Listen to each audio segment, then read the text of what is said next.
salue encore au nom puissant de notre Dieu, le Seigneur Jésus-Christ, et que le Seigneur vous bénisse richement. Nous sommes encore revenus ici pour ajouter à ce qui a été dit hier, c'est-à-dire sur la deuxième partie de notre instruction sur l'expression « je suis qu'un homme » ou voilà, donc c'est un peu ça. Nous sommes en train d'exploiter ça pour montrer toujours à tous membres qui sont à l'école du développement intérieur, bien sûr, et tous ceux qui sont abonnés à leur chaîne. Le lien est dans le groupe. Et en passant, je vous salue et que le Seigneur vous bénisse richement.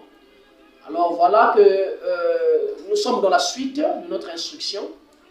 Nous avons mis les bases en montrant que cette expression n'a jamais été utilisée pour valoriser l'œuvre du calvaire, ni l'importance de ce message, ni l'importance de cette tonnerre ou les 7 sceaux, ou les mystères révélés de cet âge de la lumière que nous sommes en train de vivre. Vous voyez que ce sont des expressions plus que les hommes s'appuient pour montrer leurs limites, en fait, voilà. Donc c'est un peu ça. Mais nous sommes ici dans le développement intérieur, pas pour stimuler les éléments qui empêchent le développement intérieur de notre âme, notre subconscient, notre théophanie, dont le 7e sceau est venu placer cette subconscient à sa position, et nous sommes aujourd'hui dans la joie de vivre notre héritage, c'est-à-dire être dans notre position en tant qu'un fils.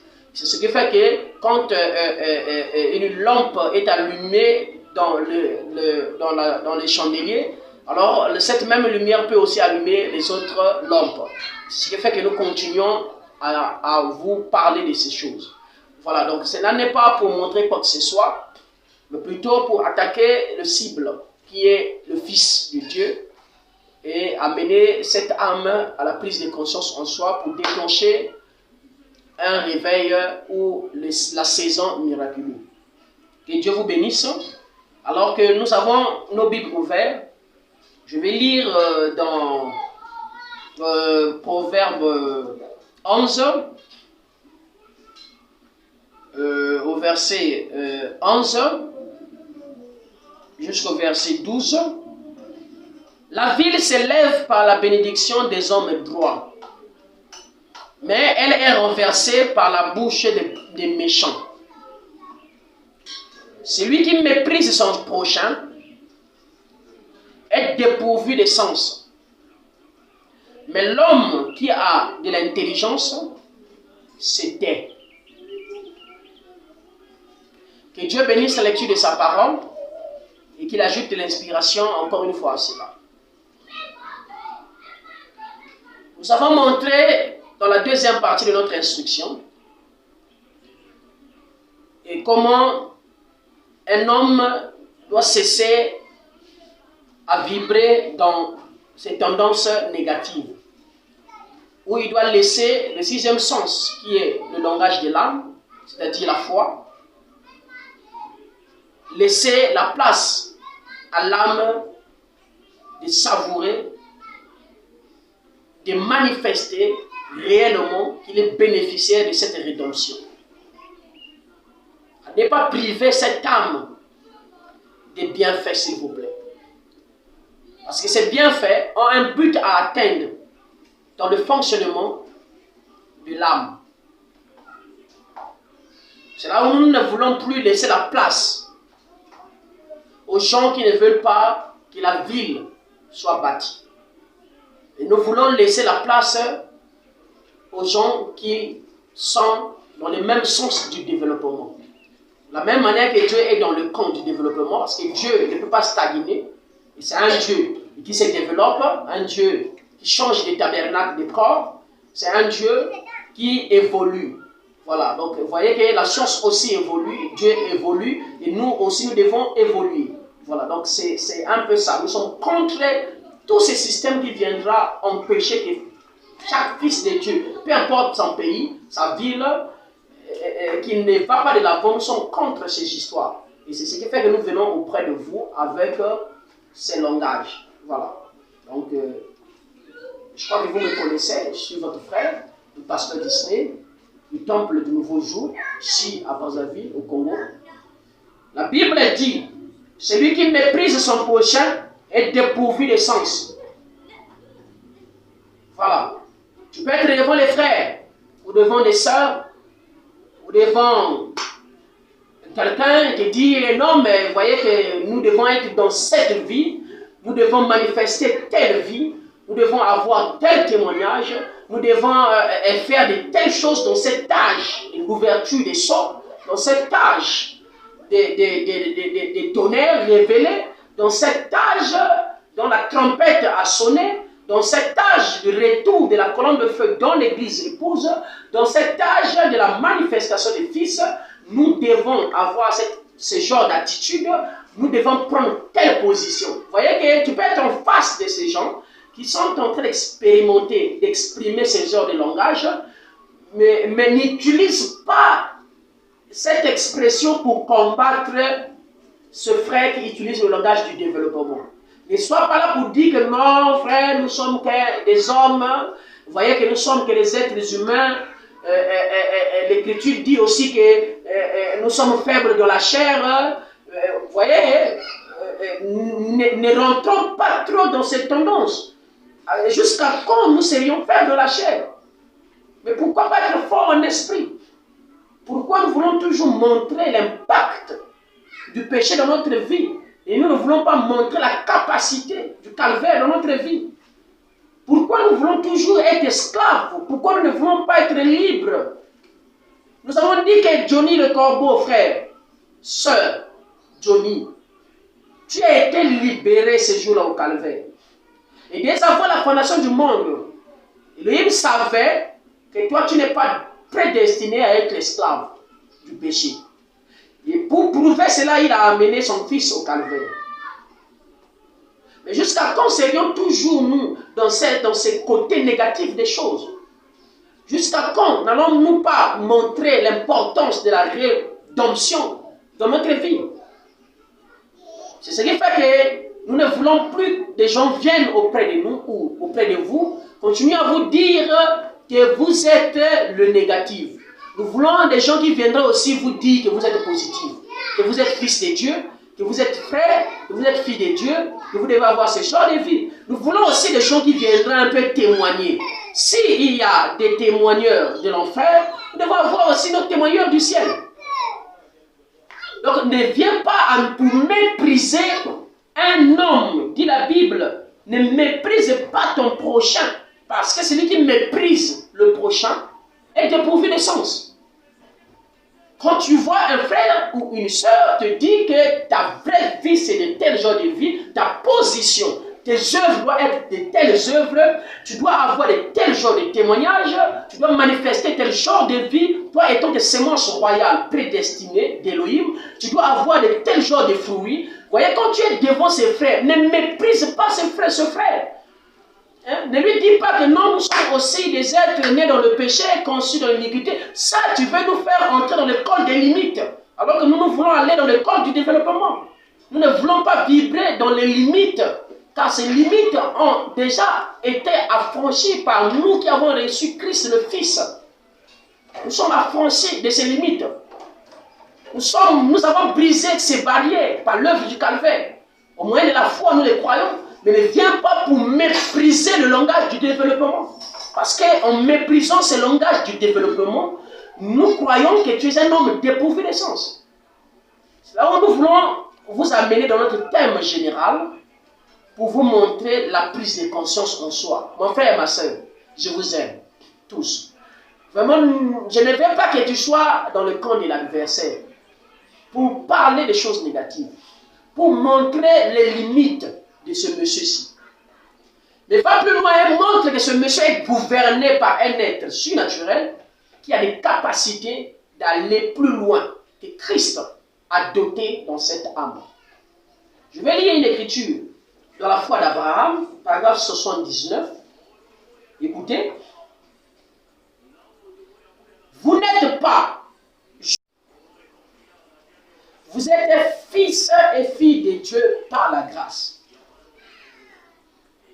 Pourquoi devez-vous être dans l'état où vous êtes? Voyez un peu ce langage que je ne suis qu'un homme. Frère. Depuis que je a utilisé le langage, je suis un homme qui a le mana pour passer dans la vie à Indi. Il a le mana pour vivre maman Indi. Pourquoi? Parce que tu crois que tu es toujours un être humain. Donc qui vit par l'influence du péché. Voyez un peu? Mais tu n'arrives pas à aller plus loin. Hein, à dire aussi, bon, mes frères, tu vois un peu, tu vois, c'est une idée et si qu'elle est là-bas, tu l'as qui mon kili, que biso tu as bana tata, et bon, moi, il a biso et c'est que les ala, bon, moi, il y a le lingue oyo. Voyez un peu que tu n'arrives pas aussi à vivre et à avoir ce langage. Vous voyez? Je vais lire une écriture. Dans la foi d'Abraham, paragraphe 69, 79. Vous n'êtes pas juste un homme ordinaire. Vous êtes un chrétien. Vous êtes des fils et des filles de Dieu par la grâce de Dieu. Mais pourquoi devriez-vous être dans cet état où vous êtes? Pourquoi deviez-vous douter et avoir des déceptions? Vous voyez? À chaque fois, non, frère, je suis qu'un être humain, frère, vous devez aussi me comprendre, nous sommes que des hommes, hein, et tout ça. Depuis que tu commences à utiliser ce langage, tu es toujours là stagné. Tu n'arrives pas à aller de l'avant. Tu n'arrives pas à avancer. Parce que tu as mis tout ton fonctionnement ici. Une vie est bâtie dans des limites d'un mortel, d'un homme. Mais tu n'as pas bâti ta vie dans la possibilité que le calvaire, que le message est venu te donner. Tu n'as pas bâti ta vie dans les principes de l'évolution, mais tu as bâti ta vie dans les principes qui empêchent l'évolution. C'est là où celui qui vient avec un langage dépourvu est privé des sens. C'est un homme de non-sens. Alors que ta vraie position est là, a été donnée, un bénéficiaire de la rédemption. L'homme veut toujours montrer ses limites. Tu veux nous faire voir que tu es un mortel. Mais oui, ce corps est né de la poussière, va répartir la poussière. Mais une âme est éternelle, à partir de la nouvelle naissance. Mais pourquoi pas parler de cette âme qui a été rachetée au calvaire? Vous voyez? Pourquoi, étant que chrétien, tu continues à lier ta vie, à stagner ta marche par des langages que les gens utilisent, que toi aussi tu emploies sans continuer à lire les versets jusqu'en bas. Vous voyez? Je vais ajouter encore une écriture ici. C'est là où tu dois te connaître qui tu es. Si tu continues à te dire que je suis un homme, et quand tu dis que tu es un homme, c'est en voyant tes capacités, en voyant les possibilités qui t'est données, ou bien en voyant tes limites. Voilà, Élie était un homme de même nature que vous et moi, mais il avait des possibilités parce qu'il vivait dans sa présence. Et vous voyez qu'il a mis ses possibilités à l'œuvre, il a arrêté la pluie. Vous voyez? Alors, nous allons lire dans la brochure, Dieu amène son église à la perfection, paragraphe 19 de 54. Écoutez ce que la parole va dire, excusez-nous. Il dit, mais, il dit, les pentecôtistes ont reçu le baptême du Saint-Esprit. C'est le fait de participer à la communion en harmonie avec Dieu. Les fils et filles de Dieu, nés de nouveau, enseignez-leur la Bible et ils vont croire cela. Vous voyez que le prophète ici nous ramène à vous dire que les fils et filles de Dieu, on doit seulement vous enseigner la Bible et vous amener à croire cela. Mais le problème, mais la chose qu'ils oublient, c'est qu'ils sont.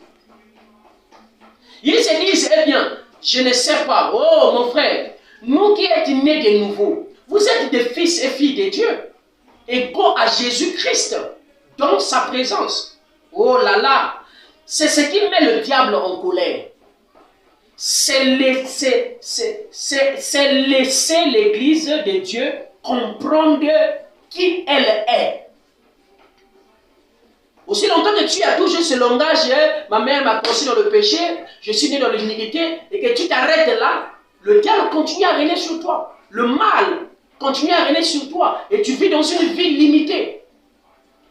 Mais une fois que tu vas comprendre, mon frère, tu vas comprendre et que dans la présence de Dieu, ton âme, toi frère, né de nouveau, ton âme dans la présence de Dieu est égaux à Jésus-Christ. Et le prophète dit ici, c'est ce qui met le diable en colère. Et lorsque vous arrivez à comprendre qu'une fois que vous êtes né de nouveau, vous reprenez la position d'un fils. Jésus n'est plus le seul fils de Dieu, mais vous le devenez aussi. Et tant que fils, vous avez en vous des possibilités, des capacités dont vous devez parler. Plus question de parler des limites, mais plutôt de parler des possibilités, des capacités qui sont incarnées en vous et que vous devez valoriser. Vous voyez un peu? Le problème, c'est aujourd'hui, c'est ça. L'Église a oublié ce qu'elle est. Je vais ajouter une écriture. Dans l'Alliance inconditionnelle, paragraphe 34. Ce que j'essaye de faire, c'est d'amener les pentecôtistes à savoir qui ils sont. Vous voyez, si seulement vous savez qui êtes-vous ce soir, il viendra un si grand tourbillon spontané de foi qu'il n'y aura aucune personne malade. On n'aura pas besoin de tenir une ligne de prière si les gens qui sont ici réalisent qui ils sont. C'est l'unique moyen pour vous de pouvoir y arriver. Donc même dans les églises, si des lignes de prière continuent à se faire, c'est parce que l'homme n'arrive pas à réaliser qui il est. Mon frère, ici le prophète nous dit que si l'homme arrive à réaliser qui il est, il dit à l'église locale que toutes les malades qui sont ici, il dit qu'il n'y aura plus de malades parmi nous. Je reprends la lecture. Ce que j'essaie de faire, c'est d'amener les pentecôtistes à savoir qui ils sont. Vous voyez, si seulement vous savez qui vous êtes ce soir, il viendra un si grand tourbillon spontané de foi qu'il n'y aura aucune personne malade. Donc là, vous voyez que nous ne pouvons plus continuer à montrer, dire aux gens en utilisant l'expression que je ne suis qu'un homme, dans le sens de montrer les limites, que plutôt les possibilités ou les capacités. Mais si on parlait plutôt des capacités ou des possibilités qui nous est données, pas des limites, mais des capacités.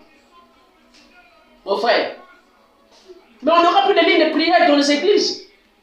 On n'aura plus une personne malade. Je ne sais pas si tu peux arriver un peu à réaliser ça. Qu'une fois que si tu arrives à comprendre qui tu es, pas l'homme des limites, mais l'homme qui a la capacité de savoir qu'il est un être éternel. Et comment il doit fonctionner, comment il doit vivre, comment il doit se comporter, quelle est sa position. Si tu n'arrives même pas à comprendre et à arriver là, mon frère, mais il n'y aura plus la maladie. Parce que celui qui guérit est là à l'intérieur. Il n'y aura plus de lignes de prière dans des églises. Mon frère, ce n'est pas des slogans ici. C'est des fortes citations. Et que nous ne devons pas seulement arriver à lire, mais à s'identifier.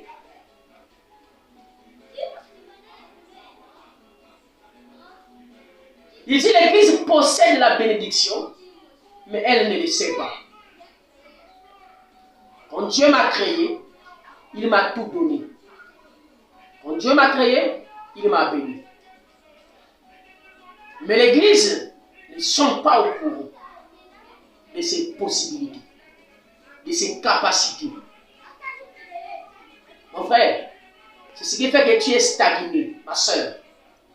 C'est ce qui fait que tu es stagné. L'Église, c'est ce qui fait que vous êtes stagné et vous n'arrivez pas à s'évoluer. Vous n'arrivez pas à aller de l'avant.